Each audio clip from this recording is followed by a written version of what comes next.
Hi, today I'm going to go through the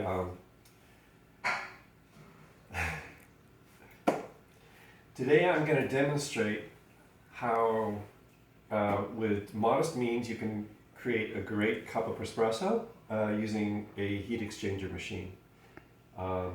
What I have here is a Bizura BZ99, which is basically same as the Pasquini Livia 90. And I have a used commercial 65 millimeter flat burr grinder. This is the same as the La Pavone Zip. This is not stepless. So, and as you can see, my machine here is a rather old and primitive machine. Doesn't even have a does not even have a pressure gauge for the boiler. I want to explain the prerequisites for making a good cup of coffee.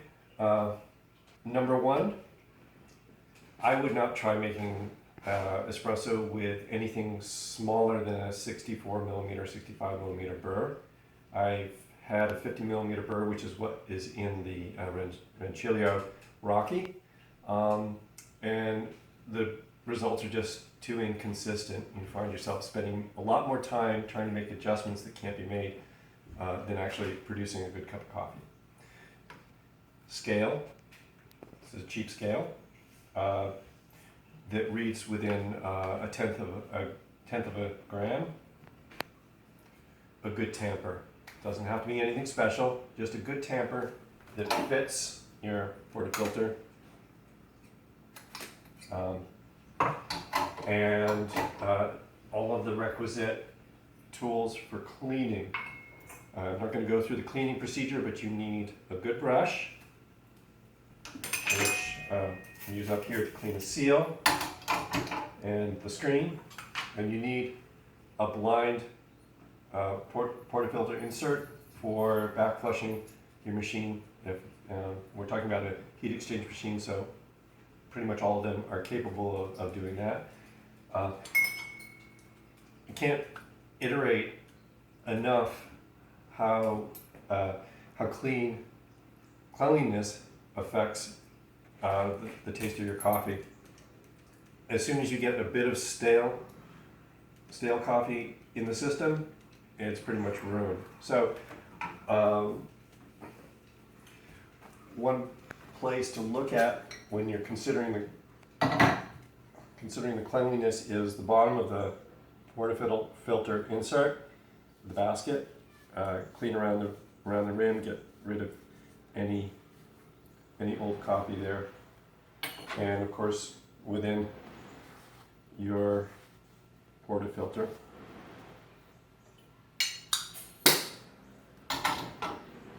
Now this machine's been on for about it has to be on for about a half an hour, 20 minutes to a half an hour before you can get going on it, because the group has to be up to temperature. And today I'm going to be making espresso with Trader Joe's Ethiopian pea berry. I like a challenge. This is a medium roasted coffee. It's single origin. It's nothing special. I mean, for Trader Joe's it's probably special, but it's nothing special in terms of what people use for single origin for espresso. But so first, I'm going to use the recommended dose of 14 grams, and I'm going to weigh out the beans. Could you come over here, please, and just take a look at what I'm doing here on the scale. I've tared out my scale, so with a convenient receptacle, and now I'm just adding 14 and a half grams of beans to this.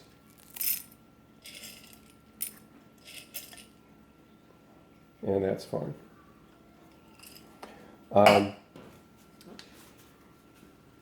Also, this is part of the cleaning procedure.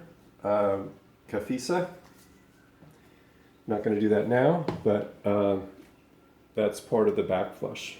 You can read about that in somebody else's video or We can go through that at some point. Okay, so I'm now going to put my 14.5 grams of beans in here in the grinder, and turn it on.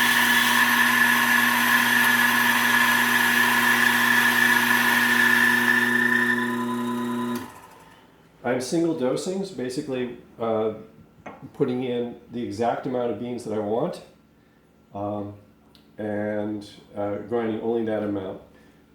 And I'm not prepared here, just a second.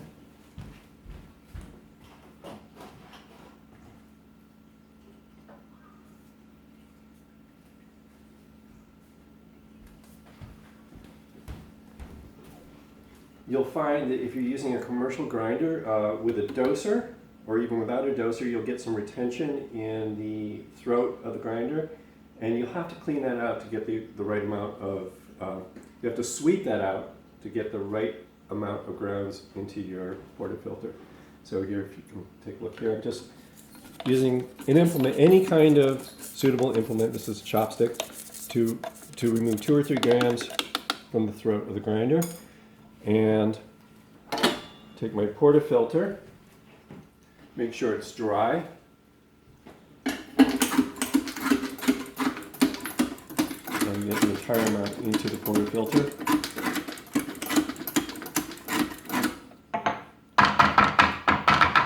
Now, I'm not going to be too finicky about leveling this, just get it fairly level and insert the tamper. Press down with, I guess, any consistent amount of pressure, maybe 20 pounds. Try to make sure that it's fairly level. We'll set that aside. Again, not prepared.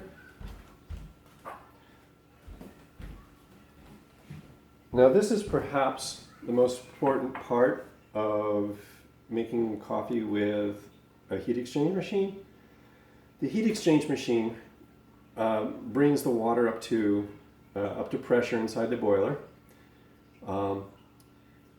and then water that's inside the heat exchange tube, when it's sitting there, eventually comes up to the same temperature as the water surrounding it. So what we have to do is we have to flush it. Now, when you're making espresso with a darker roast, you'll find that you want a lower temperature to bring out the fruit in the bean. And when you're dealing with a lighter roast, you'll want to have a higher temperature to reduce some of the acidity. And making a good cup involves a compromise between those two things. With a heat exchange machine, you achieve this by flushing the water out of the heat exchange tube. And so if you would just take a close view of the water as it comes out, what I'm going to do is I'm going to flush the water until we see the superheated steam no longer in the flow, or barely out of the flow. And what that will mean is that the water is at the right temperature. So here we go. You can see and hear the steam coming out of the flow. About 5 seconds. And we're done here. And now, without waiting too long, I'm going to insert the portafilter, get a cup, put it under here, turn on my scale, and again, this is important to be weighing the beans and the output.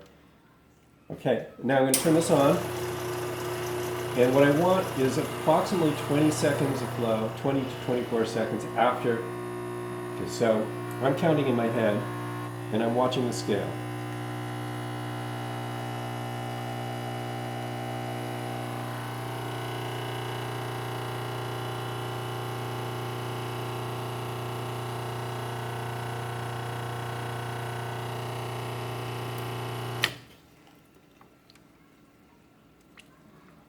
You're running out of time. You've got Okay. so I'm going to start it again, but Okay. you have exactly 15 seconds to finish this video. So, Wait. Okay. wait. Okay, go.